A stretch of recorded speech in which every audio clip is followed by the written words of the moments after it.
আজকে এখান থেকে তাদের উদ্দেশ্যে কি বলবো, আজকেও সকালে ওনাদের যে সুপ্রিমো আমাকে বার্থডে উইশ করেছে, কিন্তু আমি একবারের জন্য ওনাকে নিয়ে বিষয়ে কথা বলি।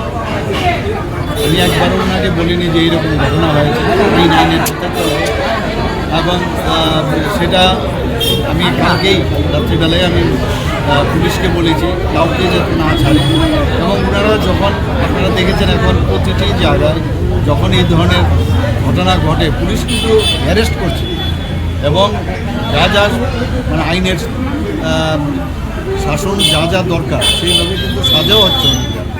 আমি বলে দিয়েছি কালকে যে কোনো অবস্থায় যাতে না ছাড়া হয়, কিন্তু আমরা কমজোর হয়ে কাউকে বলবো যে কি হচ্ছে কেন হচ্ছে দ্যাট আই উইল নট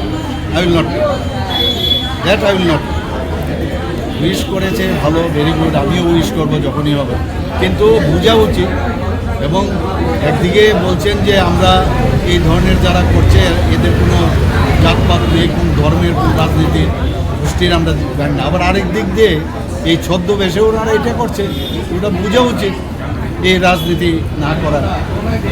আজকের দিনে আর কী বলবো, আমরা যে যে কথাগুলো আমি সেদিন সেই মনুতে আমি ছামনুতে আমি যে কথাগুলো বললাম দেখলো যে সত্য কথাগুলো বলে দিয়েছি, আর এখন সত্য কথা হজম হয় না, এটাকে মানুষকে বিভ্রান্ত করার জন্য আবার সেই গোয়েবেলসেও কাদায় বলছে আমি নাকি অজ্ঞ, ইতিহাস আমি জানি না। তো আমি দেখলাম যে পরের দিনেই এর সাথে সাথে আমাদের বিজেপির যে পেজ থেকে ওনার উত্তর কিন্তু অলরেডি দিয়ে দিয়েছে যে কী বলছেন আর কী ইতিহাস ছিল। তো কী বলবো না, ওনারা তো এইভাবে রাজনীতি করে এসছে, সামনে একরকম বলেন আর পিছনে আরেক রকম বলেন। আর এই ধরনের রাজনীতি মানুষ পছন্দ করছেন, মানুষ বুঝে। আমি সব কটা প্রশ্ন ওনাকে আমি দেবো।